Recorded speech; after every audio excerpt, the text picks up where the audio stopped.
als der australische Privatfahrer John Dawson Damer die Kontrolle über seinen Lotus verliert.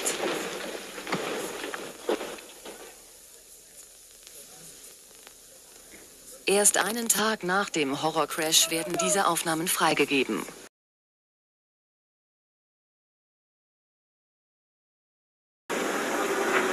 Grissom climbs out. He's obviously okay, surveys the damage and says, ouch. Jeremy, I'm still looking around to see if there was a third truck involved. Here we go. Well, here's the incident here, and interesting, Roper, look at that hit almost straight in there, and it's almost like Grissom was checking up for something because Roper had such a big run going. We didn't see what was leading up to that, but man, was that a hard hit. That truck turned right and went almost straight in. Remember, they qualified at speeds above 180 miles an hour. Take a look here. You can see another. This is after the initial contact with the wall. Boy. Tony's just on for the ride there. I mean,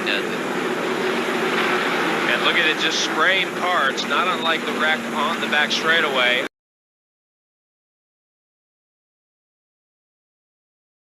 Calvin Fish, this is by design.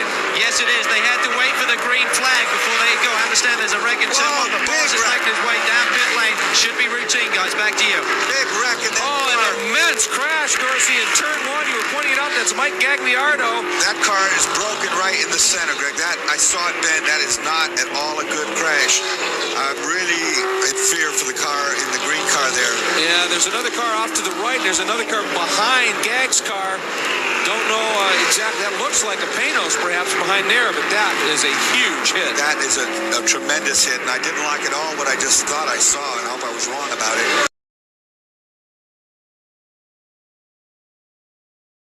10th is Nick Heidfeld. 11th is Fisichella. Now that's terrific, because Fisichella started way down on the grid in 17th position, and he's now up into 11th place in the Benetton ahead of Bob Dyer. And now goes Ralf Schumacher. No rear wing on that Williams of Schumacher's, probably after he's connected with the wall, but we'll have to wait for a replay. Did he lose the rear wing first? It's almost certain that he lost the car, then the rear wing, doesn't it, given the dust and the bits and pieces laying all over the place. So Ralf then off the road. Let's have a look. Oh, big shot. And that's the VAR.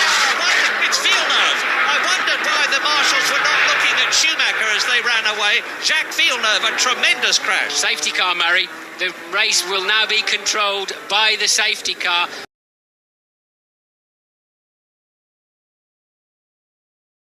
As Martin's battered car slid to a stop off turn 4, the track caution lights came on at start-finish. The next 3 cars on the scene are all traveling at high speed, yet they managed to avoid Martin. Finally, nearly 15 seconds after the accident starts, Renshaw is unable to avoid the stationary car. Now, like the others, Renshaw clearly had no idea the car was there. On Saturday, NASCAR announced a new rule calling for spotters to be in their designated stand every time cars are on track. ARCA is considering a similar rule. Martin's car spun in turn 4 and backed into the outside wall. His car came to a stop, and he appeared to be moving around when his car was then struck on the driver's side by a car driven by Deborah Renshaw at an estimated 160 miles an hour. That impact occurred more than 8 seconds after Martin's car had come to a complete stop. Martin's car was destroyed as the impact tore away the engine and left a part of the wheel assembly lying on the racetrack.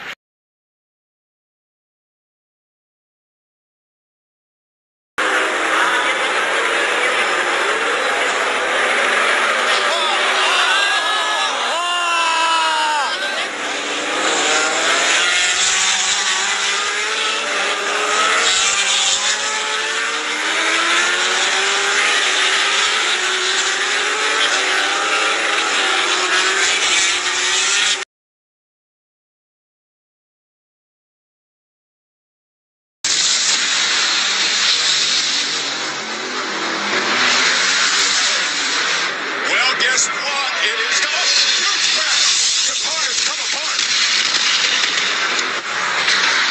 Darrell Russell's car has literally broken into 3 pieces. The safety safari already on the way.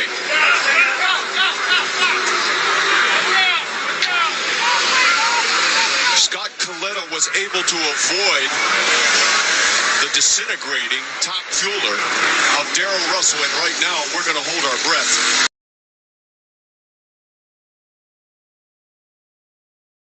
Del pilota romano Alessio Perilli. Vediamo com'è andata comunque la gara con Marco Concio. Doveva essere solo una festa ieri ad Assen.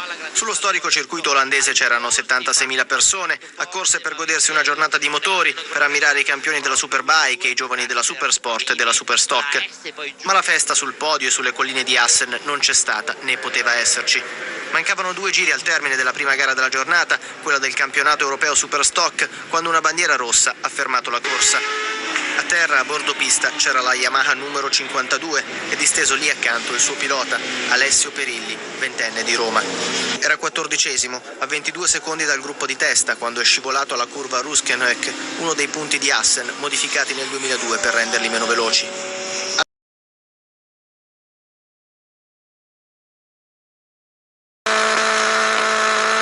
Ja näin sitten lähdetään kohtalokkaalle EK:lle.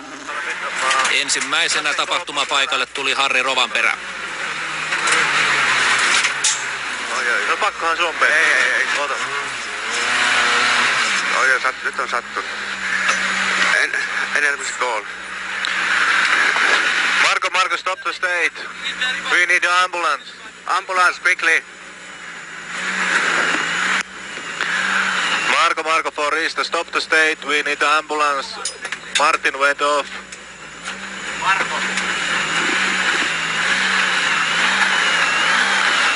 Marco Forista, could you hear me? So, copied. Doing it. We're doing it. What's the problem? Marco went off and Michael need ambulance. And very bad accident. We need ambulance and everything, please. Doing it. We're doing it. Takaa tullut François Duval ei osaa jarruttaa hyvissä ajoin ja on törmätä tuohon Rovanperän Mitsuun.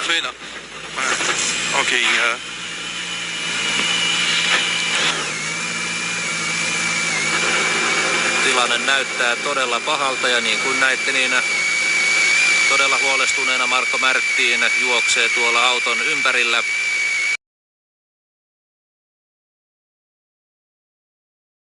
Tragedia en las 24 horas de Montmeló de motociclismo. Ha muerto uno de los participantes, el piloto francés Xavier Fabra. El accidente se produjo hacia las 5 de la madrugada cuando Fabra perdió el control de la moto y se fue al suelo. Fue evacuado lo antes posible en ambulancia a la clínica del circuito y de allí al Hospital General de Granollers. Sus lesiones fueron irreversibles y murió pocas horas después. Xavier Fabra tenía 45 años.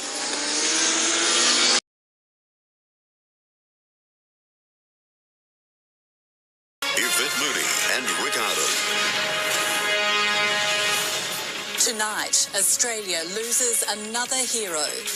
Bathurst legend Peter Brock killed in a rally crash north of Perth.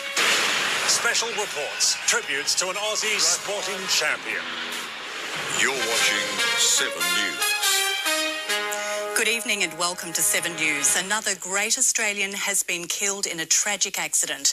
Motoring legend Peter Brock died in a rally crash northeast of Perth just before midday. Brock's co-driver was injured in the crash.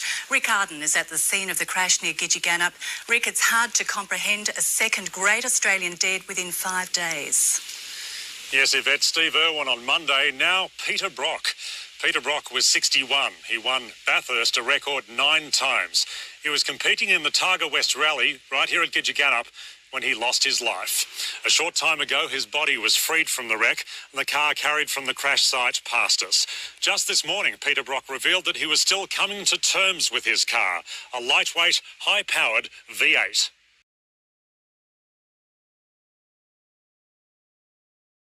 Here's Macro, chasing Wayne Wakefield. Wakefield got very good power down here. Oh, big one, Mark Porter. Massive crash. Huge crash at the top of the mountain, and I think that's David Clark. That is one of the biggest crashes you'll ever see. Let's have a look here. So Porter's lost it at the top. Is it Shannon O'Brien or is it David Clark? Okay, Alajajan, big lose. Oh, no. It is David Clark. Huge hit into the driver's side of Mark Porter's car, the Hydrolink Commodore. So I'd say Porter lost it on his own. I don't think he got a touch there. He's just tagged the wall, and at this point he actually puts his hands up to his helmet. He knows he's vulnerable there. Alajajan just clipped him, and Clark throws the outside option, nowhere to go.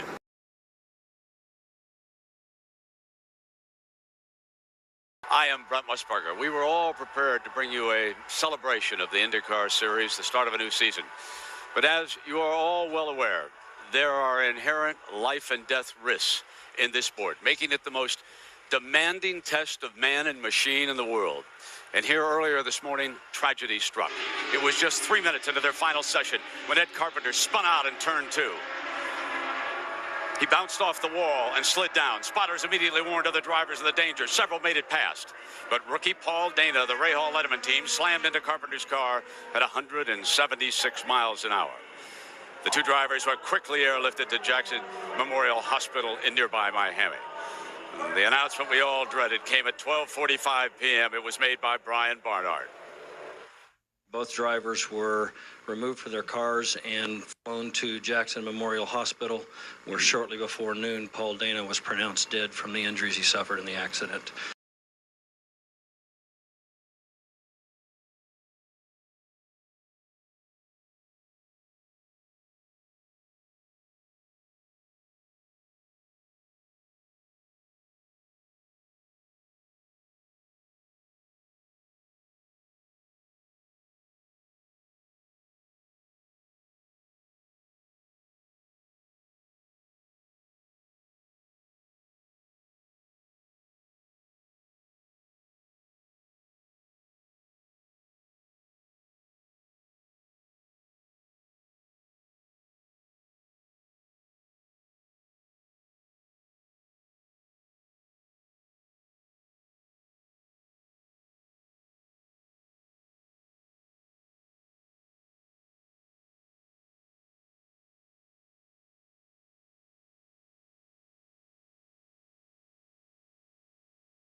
Závodní vůz Opel Astra s číslem 81 vyletěl ve vysoké rychlosti ze silnice a bokem narazil do stromu. Ten se dostal prakticky doprostřed vozu, bohužel místem spolujezdce. Jako první na místě zasahovali záchranáři Autoklubu České republiky. Podařilo se jim vyprostit sevřeného spolujezdce, který byl doslova uvězněn ve vraku vozidla. Řidič utrpěl jen lehká zranění, navigátor ale zemřel několik hodin po převozu do nemocnice.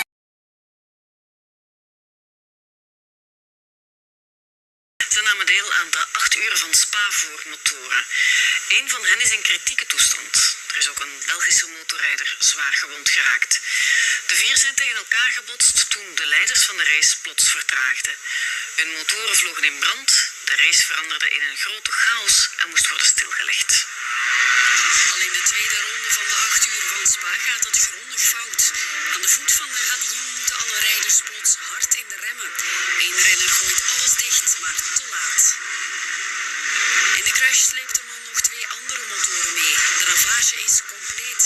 In de chaos blijft 1 motorrijder levenloos op het asfalt liggen. De man is zwaar gewond. Hulpdiensten doen wat ze kunnen.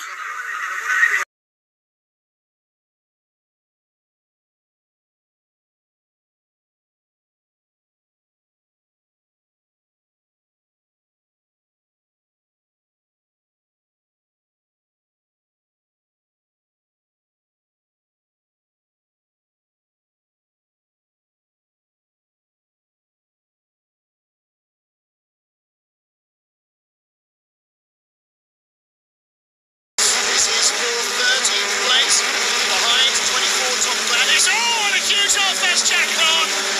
Well, he's gone when the wheel took right across the nose of Henry Surtees' car. And that's a very nasty looking accident. And worry immediately is Surtees. Yes, Surtees is moving as well. They've got a red flag. The safety car now is going to be scrambled again. While the emergency crews get to Jack Clark and Henry Surtees. Clark was moving in the car. He certainly had a very hefty impact against the barriers. He's out. My worry is mainly for Henry Surtees. Didn't see exactly where the wheel bounced. Clark hits the barriers here on the exit of Westfield. Big impact there. Really rattled him. And I think behind the wheel caught Henry Surtees on the helmet, and that has got to be a very major worry.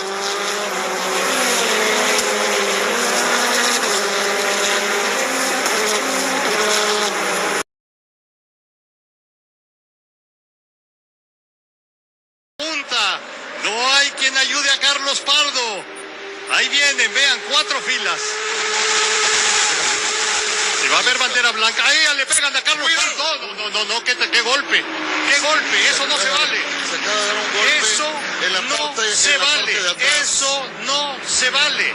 Carlos Pardo pegó a más de 200 kilómetros por hora contra la barra. Llegó ya las asistencias. Y de lado, ya llegaron las asistencias. Va a estar bien, Carlos. Va a estar bien, Carlos. Ahí está Carlos. ¿Qué accidente? Está moviendo la cabeza, ¿no? ¿Qué accidente el de Carlos Pardo?